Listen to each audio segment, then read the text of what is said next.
First, right click in the hierarchy, go to UI and create an image.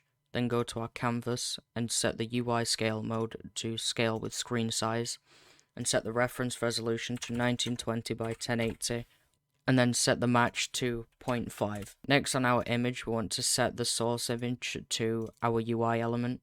And then we want to create a new script called DRAGGABLE window. And then open it up in Visual Studio. Once in Visual Studio, at the top with all the other namespaces, we want to say using Unity Engine.event systems. And then just after mono behavior, we want to add the interface iDragHandler. We can go ahead and delete our void update method because we won't be using that. Next, we want a reference to our canvas, so let's create a public canvas and we'll call that canvas. Then we also want a reference to our rect transform, so private rect transform, and we'll call this rect transform. Next, in our start method, we want to set rect transform equal to get component rect transform.